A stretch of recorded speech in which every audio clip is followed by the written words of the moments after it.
Up? Welcome to the NBA Rundown, brought to you courtesy of Pure Sports and Run Pure Bets. I'm your host, Astaire, joined today by Hoop and Tyler Hicks. Hoop, we had a fun show yesterday. Obviously I was reacting to the trade news, so I think I just like to start. Of course, talk a little bit about CJ McCollum, but really, I got to get your thoughts on what my team, the Sacramento Kings, did yesterday. Yeah, your team stole the cake, unfortunately for you, because I mean, just what a just donkey disastrous move. I mean, just doesn't even make any sense. I mean, anyone that watches basketball can see that Halliburton's a stud. If you're going to make the move, to me, you keep him, but they gave him away. I'm with you though, because I'm a Detroit sports fan, not a fan. Yeah. I live in Detroit and I grew up Yeah. on Detroit sports, so I understand how it feels for your organizations just to make shitty move after shitty move. So we can, we're on the same ground there. In terms of the McCollum thing, to me, it's like a nothing burger. I mean, what's the difference between McCollum and Josh Hart? I don't think there's much of a difference, to be honest. So I don't know. That trade really doesn't do anything for me. We'll see if we get anything else. I mean, the Jazz made a minor move, shipped Ingles and got Alexander Walker. I think that's somewhat interesting. Probably helps them a little bit. But the McCollum thing to me, I thought was like absolutely nothing. Yeah, I mean, so for our team, okay, at least we traded a guard for forward. We had a bunch of guards and not enough forwards. Okay, don't like the deal, but I don't even know what Portland's doing. Right, they acquired all those guys and then they got rid of them again today. I'm asking you one more question before I go over to Tyler. Travis gave me the blue screen of death yesterday. I actually shut down computing this. What's worse, being a Detroit Lions fan or being a Sacramento Kings fan? And I blue screen of death on that one. We talked about it actually on the hardwood too. We were talking about the trade, and then Mangone brought up the Lions and Kings. I guess long story short, when you really think about it, I mean, we're both organizations are fucked. The fan base is fucked. Like you're screwed if you're going to be a fan of those teams. Like there's no hope, really no hope. We could throw my Pittsburgh Pirates in there because they don't stand a chance for anything. Yeah, exactly. So I mean, there's so many organizations in sports that they're just they're drawing dead, and the Kings, the Lions, and you can put the Pirates in there too. Tyler, we had a pretty good night last night, but boy, it was kind of a tease there, right? What did we have Holiday at 16.5? He finished with 15, and one other one we were so close to. Overall, what were your thoughts on the association last night? Yeah, I mean, great night. 3-1 on the sheet, all plus money plays, so we made some units there. And we were 2 points away from Franz Wagner hitting that 40-1 for us. If he'd have just shot the ball a little bit better, he shot 5 for 14, and he didn't score any of those points until a fourth quarter, really. So, I mean, couple layups would have fell, we'd have been really good. And then the Holiday one was just a tease. If they didn't blow them out, we'd have got there. But 6 games today, we'll make that money back.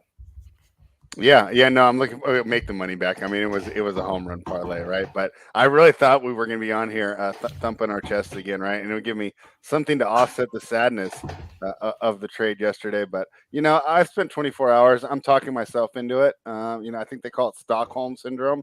But hey, I'm here for some Domantas Sabonis, and let's see how that turns out. And we'll get to that game in just a bit. But let's start with the Spurs, who did make a trade today, right? But I don't think that it really affects too much. So what, they got Satoransky in the deal, but he's not going to play today.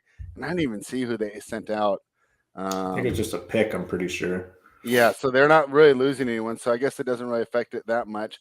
They're in Cleveland. They're taking on the Cavaliers, -5.5. I asked you about this really briefly last night, Tyler, and you wanted to know if Darius Garland was playing, but we'll start with you, Hoop. What are you hearing on who's in and who's out for the Cavaliers, and what are your thoughts on them laying 5.5 at home against the Spurs? Yeah, LeVert's going to be in, and then Garland is officially questionable.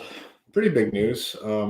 In terms of the betting side of this, I prefer the Spurs here. I mean, what the Cavs has done regular season has been phenomenal. I just don't know, 5.5 points, 6 points. I'd side with the Spurs. Not a strong feeling on that, but the Cavs are gonna need to, get used to, having LeVert there. It's gonna be a little bit different. Maybe there's some growing pains.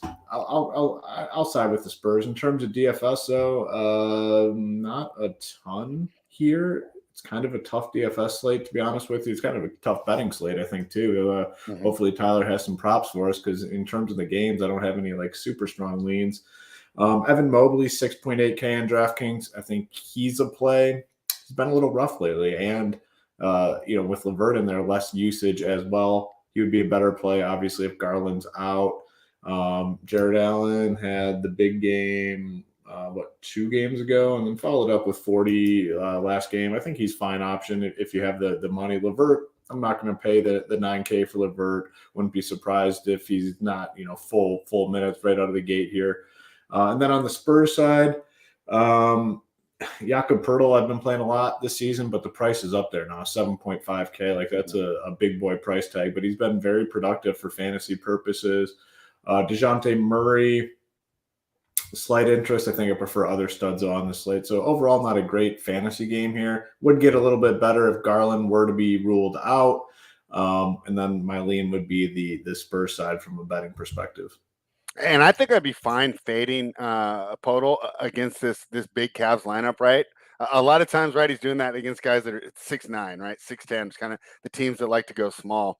I think this is going to be a tough matchup for him tonight. Sometimes these guys, right, they, when they say pick on a guy your own size, right, it's for a reason. So we'll see how that turns out. Yeah, Tyler, I remember you'd said that you wanted to know if Garland was out, and that was kind of going to sway your decision. That was last night. It's 3:30 your time now. We still don't know. Are you still basically on that take, or do you have something else that you want to add to this? Well, no, I broke down the games a little bit more after the show last night. Okay. I like our guy, We the People's pick on the over in the chat. Both these teams, their offenses rank pretty high in shot percentages. But the kicker is their defenses are both top 10 in field goal percentage and opponents' 3-point percentage. So they're both going to try and play some defense here. But the Spurs offense ranks a little bit higher. If Garland's out, I think they have a very good chance of winning this game. So I kind of side with the Spurs plus 5.5 because I think you take it now. And if Garland's rolled out, it's just going to drop lower. And then if he's rolled in, I don't think the number moves much. Maybe it moves to 7. So I would go that route. And if you like the Cavs side here, you just go with the Jared Allen double-double and win it plus 160. Okay. If you like the Spurs side, take the 5. If you think they win the game outright, you could do Murray double-double and win it plus 290 because I'm not sure he's getting the rebounds with those trees down there this game. Yeah, that's a great point there. All right, see, Hoop, Tyler came through with us, found a great way to approach that game. Here's one I felt a little stronger about. The Chicago Bulls are heading to Charlotte to take on the Hornets. 2 teams not doing well right now. The Hornets lost 5 in a row. The Bulls have lost 3 of their last 4. Of course, we know that the Bulls are still missing Lonzo Ball and Alex Caruso. This team was an all-around team. Now they're kind of being just that all-offense team that they were last season. But they're going against another all-offense team tonight. And it just shows in the total, 237.5, highest total on the board. Hoop, we'll start with you. How are you approaching this one? Is 237, has they scared you away from an over here? Because this seems like an over game to me. Yeah, certainly could go over. I mean, both offenses, the Hornets just don't play any defense, and the Bulls obviously have the offensive pieces here to put up points. I wouldn't mind like the over, but the play for me here is clearly the Bulls. Really like the Bulls a lot, minus the 2. I think they're the better team. And then you look at it. Yeah, they've lost, 3 out of 4, like you said, but they lost to the Suns, and they battled the Suns. Suns are one of the best teams in the league. 76ers playing phenomenal basketball. They lost to 76ers, and their other loss was the Raptors, a team that's kind of surging too. So 3 tougher teams, 3 losses. They got Levine back now. I really like the Bulls minus the 2. By far probably my favorite play on the board. So I guess foreshadowing the best bet. So make sure you guys find something else besides the Bulls if you like them. You might not even like them, but I love the Bulls here. I think they roll fantasy wise. This is the premier game on the slate for DFS as well. I mean, the Hornets lost Hayward, so now they're super thin.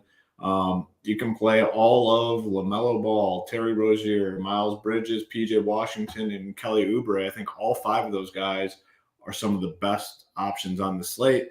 It's a 6-game slate tonight, so you're going to want to have, I think, at least 3 of those guys in your lineups tonight. They're all going to play a ton of minutes. And if the line does stay true, where it's only a 2-point spread, these guys are going to get a full allotment of minutes as well. So definitely love all those Hornets guys. The prices kind of vary from site to site, but all really strong option. And then on the Bull side, Levine on FanDuel, I think, is like $8K. It's a very good price tag for him. I think you can still play him on DraftKings at 9-1.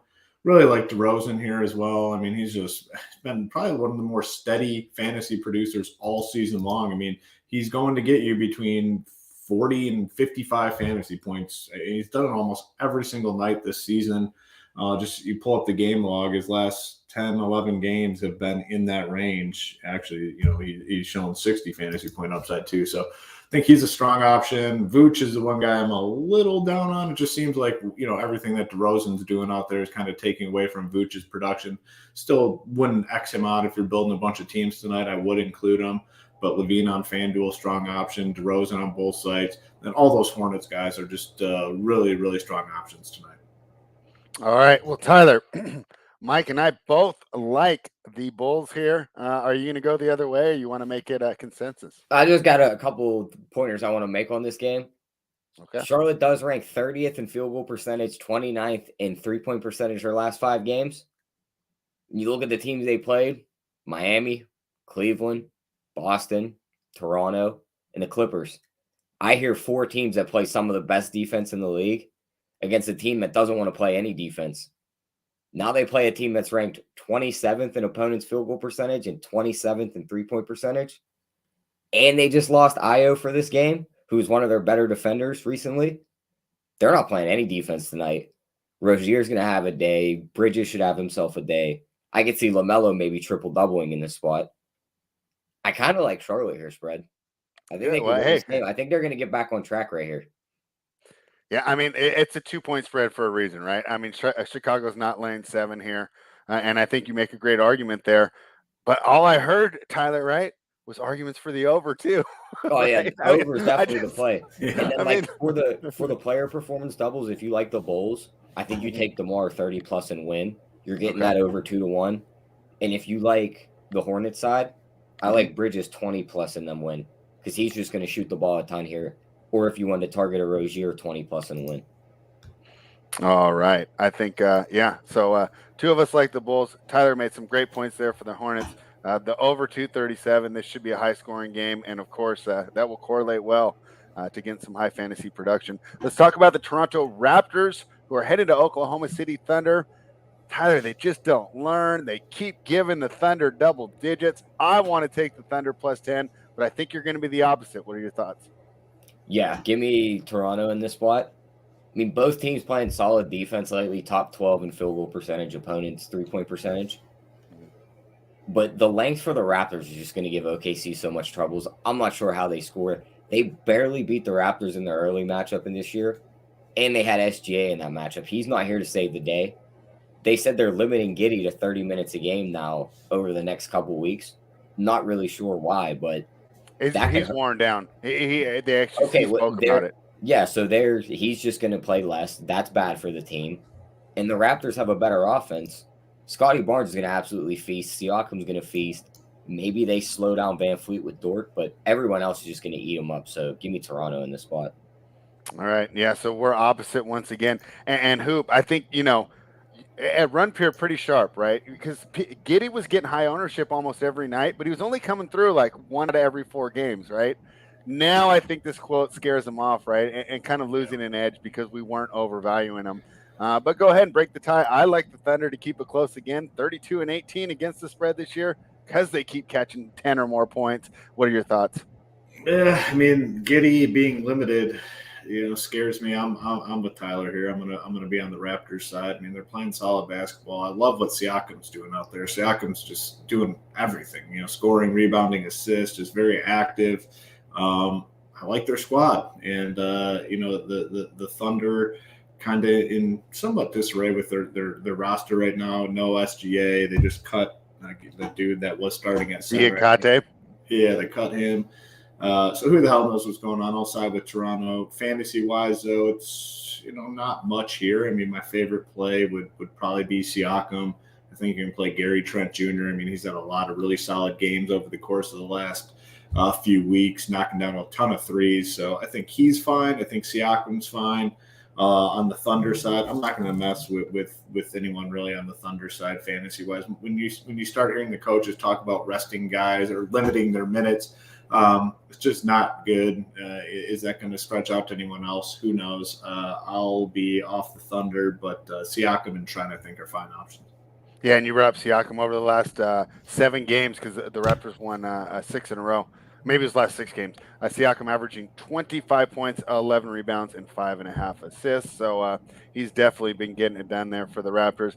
And we'll see if the Thunder can continue to get it done. They'll be bumping some Tupac against all odds in the locker room. Let's talk about my team. I got a couple props I want to drop in the game beforehand. Yeah, jump in. Just like Hoop said, Diakite just got released. Who in the hell is rebounding the ball for them tonight? Nobody. Siakam, double-digit rebounds. I like that, the double-double and win. Barnes over 7.5 rebounds. I think it's his most solid play in this game. You look at his rebounding log recently against the teams that actually have big men. 8, 9, 8, 9, 6, 9, 5, 6, 8. So he's just been eating them up on the boards. Now he gets a matchup against a small team. He's going to play a ton of minutes. He could easily put up double-digit boards here. And then his points props 13.5. His points recently 15, 16, 21, 11, 7, 22, 16. He's going to get a great matchup here again. Give me the over 13.5 and the 15 plus and win. All right, there you go. I think it's a really good way to approach that game. The Kings, they get to play it against the Timberwolves last night. They were actually doing pretty good until Mo Harkless went down. We don't know yet, though, if the new additions are going to play. I kind of like the idea of grabbing the 9 now and seeing if they do play. I mean, I do have a coffee cup here, but it's full of Kings Kool-Aid. Maybe Sabonis can come in and get it done. We at least have some forwards now. Holiday's a little bigger. See if Lamb gets some minutes. And I was wrong yesterday, Tyler, when I was lamenting and just, melting down on the show. Holiday can play. We don't have that rule in Sacramento. That's only a Bay Area rule. So even though it's a home game, he will be able to play. And a lot of times, this little boomerang really works regardless. When they do these back-to-backs, you just take the opposite of what happened in the first game. That would be the Kings in the under. I don't want to take the under in this game, though.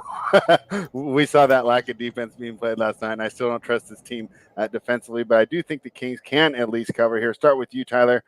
Can my hometown heroes get it done? Not sure. I mean, Minnesota's rolling as of lately. 5 wins straight, all 5 by double digits. They've played this scenario already. They played Detroit in back-to-back games. Mm-hmm. They beat Detroit by 11, and they turned around and beat them by 13. Mm-hmm.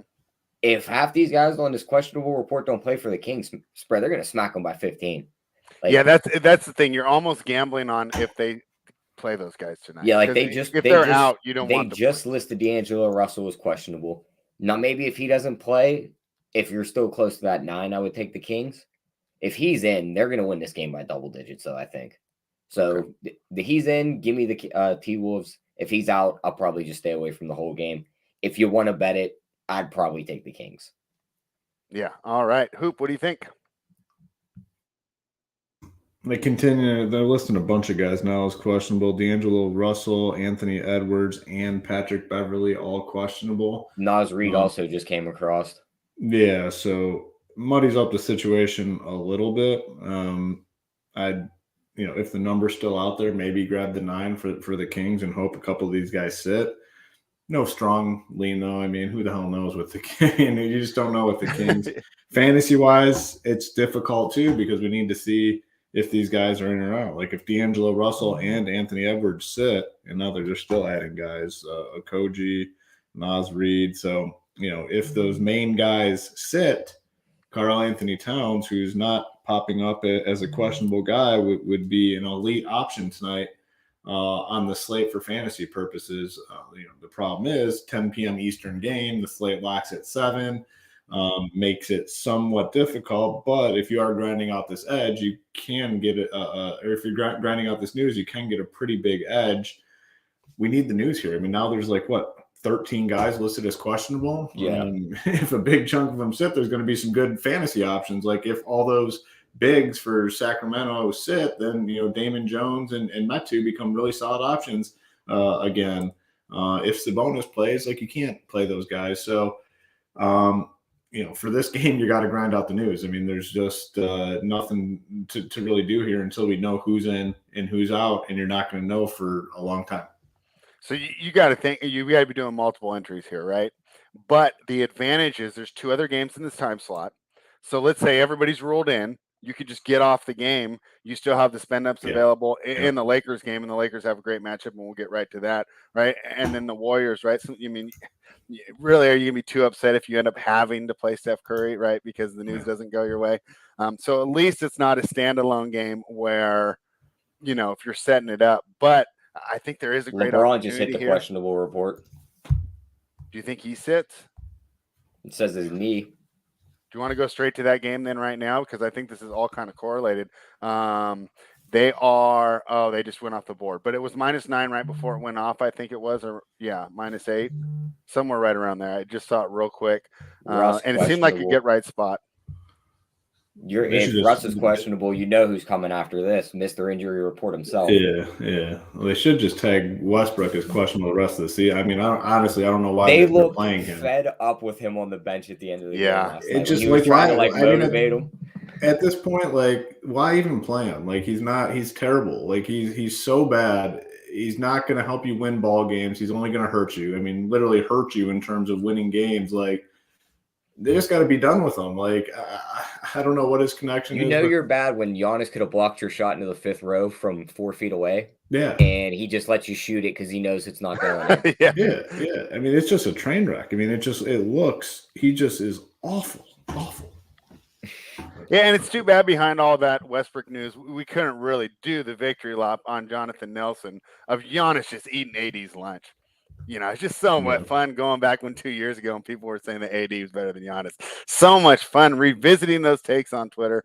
But wow, okay, I don't even know what to do with this game now. I originally thought this was going to be the game that the Lakers were going to use to get right because Portland sent even more pieces out. Hey, I tried to say, hey, Portland's going to be plucky. They're going to do it tonight. Tyler and I were watching the game together on the Kcast. If you're not a member of that, make sure you go over to Run Pure Sports and check out how to get involved, right? But Tyler, right, I was kind of the contrarian there. I said, oh, Phoenix is going to do good at home. And we were watching, man, and it looked like the Magic, who are a bad professional team, but it looked like they were playing a G League team, right? They're talking about guys that start at Washington State. What was going on in that game? I don't know how to approach this. I'll tell you something else I noticed at the end of that game spread. What? All them guys on the floor for the Blazers, they were huffing and puffing. They were tired, and they only ran an 8-man rotation. They don't got nobody walking through the door to help them right now. Even if these guys are out, Malik Monk by himself could torch this team. So I still like the Lakers. If AD and Monk are on the floor, give me an AD double-double and win, AD 25+ and win. If, of course, Monk's going to be on the floor, he's scoring 20, whatever his threes and win are up to 5 because he's just going to let them fly here. He's going to shoot 10 to 12 threes. All right. Yeah, I mean, I could see that, right? The Portland team we watched that Magic game last night. Cole They Anthony and them guys were just letting them fly. So we know these guys got the green light. They'll just shoot them. Yeah, you make a good point there, Hoop. All this news coming in makes it even more attractive to backload a lineup. Wouldn't you say? Yeah, you're gonna have to now. I mean, now that all this news broke, you're gonna have to. Yeah, you're gonna play some Chicago guys. You're gonna play some Charlotte guys. But after that, you got to wait until this 10 o'clock Eastern news hits. And yeah, if Russ and LeBron sit, Anthony Davis becomes, a priority tonight. And I agree with Tyler. I still think this team, smokes the Trailblazers. I mean, this is a rough roster the Trailblazers have right now. But it's like they'd have nowhere to turn. These guys, they got to run it right back with the same dudes as last night. So it really doesn't matter. But, we do have to consider some for fantasy as well because they just don't have anyone else. CJ Ellaby looked pretty good last night. I think he's solid. Malcolm Moore's fine. Justice Winslow looked pretty good. I think Dennis Smith probably plays more minutes last night. He's the one guy that didn't play a ton. He only played 20 minutes. They're going to need him tonight. It's rough when you couldn't crack that rotation. Yeah. I mean, you got to be bad. Maybe time to go back to school or something. Yeah. I have to imagine, though, they use him a little bit more tonight, probably upper 20s. I think he's in play clearly. So, yeah, you got to consider some of these Portland guys for fantasy. The Lakers guys, we got to see now with this news, who's in, who's out. I mean, I guess even if LeBron's out, I can't click Russell Westbrook's name. He just sucks. I mean, I already went on about it. He's bad. So I won't play him no matter what. It's one of those things where he's kind of tarnishing his legacy. I mean, I think everybody's forgetting how dynamic he was, right, in 2016, 2017, right, when he had a better jumper and he was by far the most athletic dude in the league and he was getting to the cup at will. And now, I can remember, like, in his prime, like, that pull-up jumper from, like, 8 feet, 10 feet. It like, was money. He didn't miss. Like, and you had to play off him so you didn't get dunked on. Yes. Like, I can still remember talking to my buddies about it. It's like, he does not miss. I mean, he'd be going 100 miles an hour, stop on a dime, pull up, and that jumper would fall every single time. He'd have the shot from the side off the glass. It would go in every single time. Now he just has nothing. You think there's something wrong with, like, his shoulders or something? Like, he needs shoulder surgery? Like, I don't know. Like, I think he's just old. Yeah, he's just when you're a super athlete, like it goes quick. And he plays, like, you figure he's had a lot of injuries too. Yeah, he's kind of just 100 it's miles all an hour. Athletic ability. Yeah. Like, the older you get, obviously it slows down. I mean, yeah, it was fun to watch, but fun no more. Yep. And people I was chatting with are like, the Lakers got to trade him, and I'm like, I don't think there's anyone. No one wants him. Yeah, like, where are you trading him to? Yeah, I'm like, if I'm Los Angeles, you got to call up Adam Silver, get the expansion thing going right now, and let Seattle build around him, because that's the only way a team's going to take him. There's no team. Even when I was going through the De'Aaron Fox scenarios, I was saying, you know what, maybe we as Kings fans overvalue him, and I started thinking, I said, who actually needs a point guard? Yeah, I came up with the Celtics. Even the Thunder, they got SGA, right? The Magic got Cole Anthony and Markelle Fultz waiting. I mean, there's so many teams. DeJounte Murray. The other problem is, like, these teams are just fine letting their forwards, run the offense too. Like, you look at the Raptors, Siakam runs their offense. So it's like, I don't know. It's tough to sell someone on a point guard right now in the NBA. Yeah. And look, right, the Pistons, right? Well, technically they don't have a point guard, but I don't want to take the ball out of Cade's hands. Yeah, so exactly. why would I bring in Fox? I want to develop Cade. So, I'm really surprised. They need to come up and get in the room with John Wall and figure out how they convince John Wall to just basically sit out a season and just say, hey, you still get paid, But wow. And that'll be interesting in the offseason as well, because he's on hook for 47 next year. So, and I don't know what they do with that. They don't even have the draft picks to get someone like OKC to take them. So I think you can give, like, next year they can give a 2027 and a 2029 or something. The Warriors is the last game of the night. Tyler, they're still dogs. I don't see this. How am I not taking the Warriors money line here? Hoop loves the Bulls is his best bet right now. This is my best bet, unless you can show me something that I'm missing. I mean, is Rudy Gobert playing all of a sudden? Because he was rolled out last night, yesterday, and then they said he didn't go through shoot around this morning. So I don't see anything changing. I don't think he's playing. Why would I bet on the Jazz here? They just ruled out Gay. I mean, he's not a big factor anyway, but that's one less body, Yeah. I mean, I'm on the Warriors here, spread. It doesn't matter that Clay's out for me. Like, maybe it's the Looney news a little bit, like him being questionable, but that's not pushing the line. Why does it matter? They don't have any centers. Yeah. So I don't know. It seems like a trap, but give me Golden State. I don't even see how it seems like a trap. It seems to me like they put up the wrong line. I mean, Curry hasn't been playing well, like Robert said in the chat. But, like, if there's ever a spot for him to get right, it's against an old Mike Conley and Donovan Mitchell who doesn't play any defense. Like, they're not going to bring anybody else in to help them. So I like Golden State here. Utah's only beat Brooklyn, the Knicks, Denver, and Detroit in their last 10 games. So they're 4-6. They're getting smoked, but the Knicks were dominating them in that last game, and then and then the Knicks blew it. Yep. So give me Golden State here.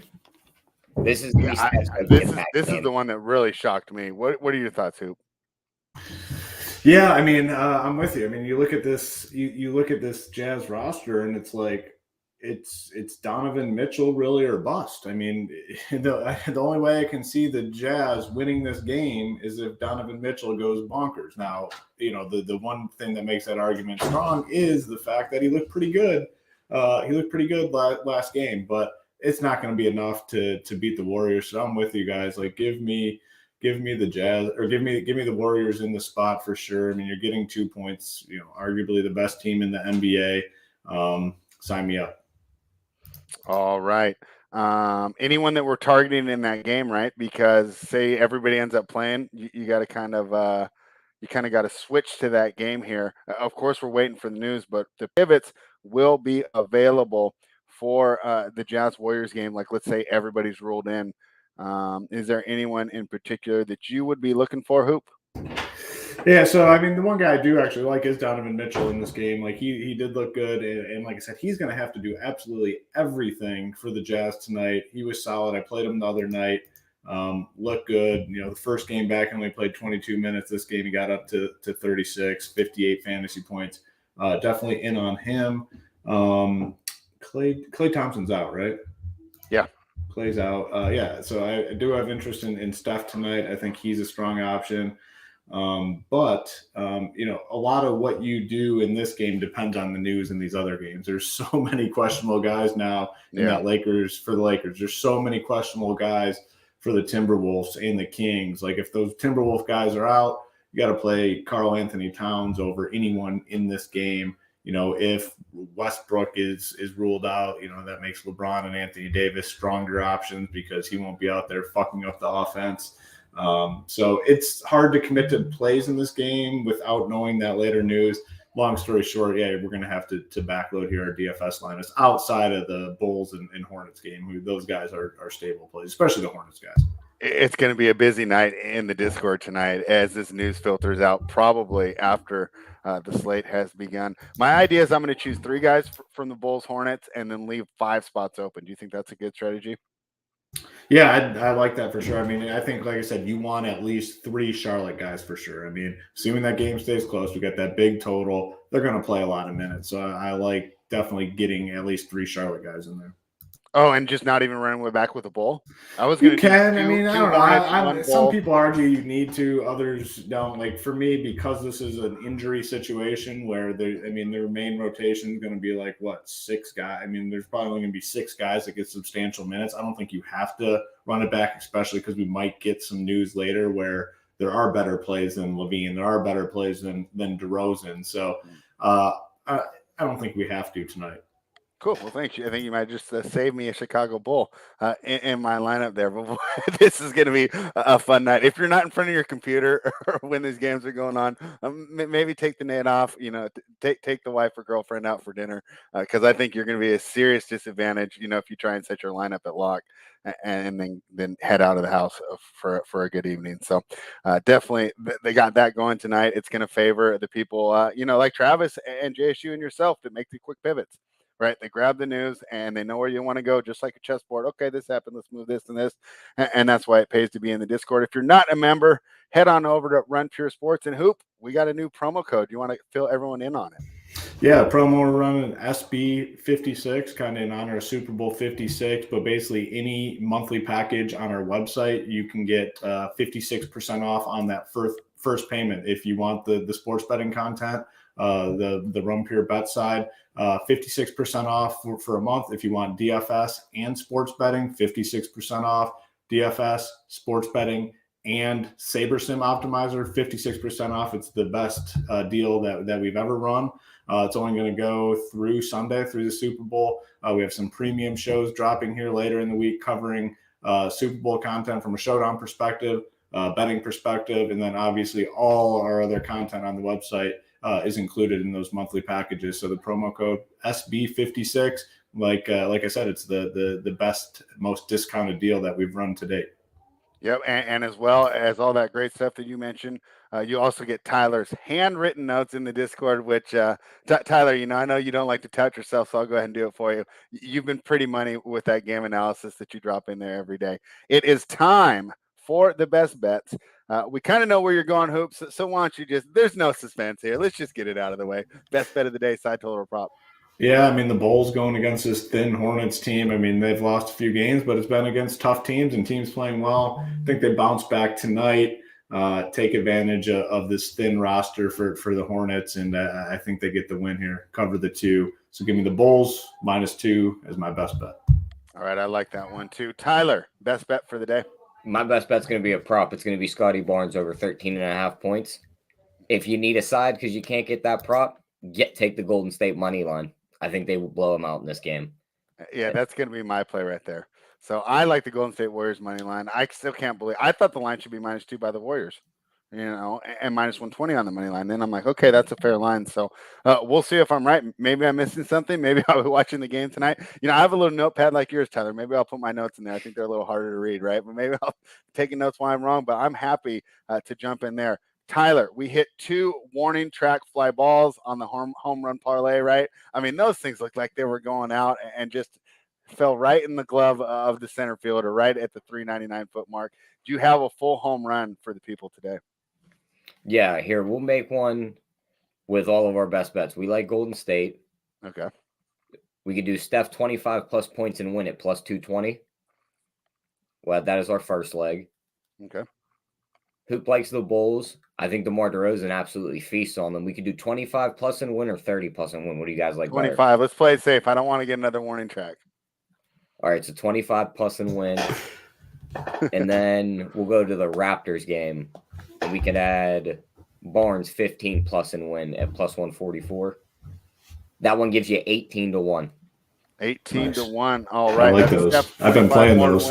Yeah, they're fun. Yeah. Hey, especially, if you have a bigger unit size, you can throw $25 or $50 on it. Yeah. And it makes for a fun night. So we definitely like that. Steph 25 plus and win. DeMar 25 plus and the win to go along with Scotty Barnes 15 plus and win. Hoop, efficient show today. We didn't have 12 games to do, right? We got in there, gave them the information, and we're ready to get them all out and get them ready. They get a little break before Hardwood goes live. Do you have any messages for the people before we sign off? Yeah, fun little 6-game slate. I mean, for DFS purposes, though, it's going to be very news driven. I mean, we've talked about it many times here on the show, but there's a lot of questionable guys at 10 p.m. Eastern, so you kind of have to wait a little bit. Yeah, want some exposure to the Hornets, but after that, probably got to wait for this news and see who's in and out. I mean, if the Discord servers go down tonight, we're filing a lawsuit because there's never a night that you've needed the Discord more. Tyler, is there any thing else you have for the people before we sign off?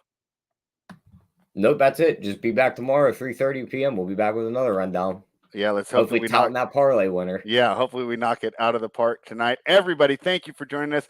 Remember, we do this every day for you guys for free. Even if you're not a member, we're still on here giving our takes, giving the best we can in the info to get you prepared to bet the NBA tonight and make some quality DFS lineups. All we ask in return, give us a thumbs up, subscribe to the channel, share it with your friends in the group chat. You guys can text about whether or not we are right or wrong. Thank you, everybody, for joining us. We'll be back 3:30 Eastern tomorrow with JSU. Run Pure.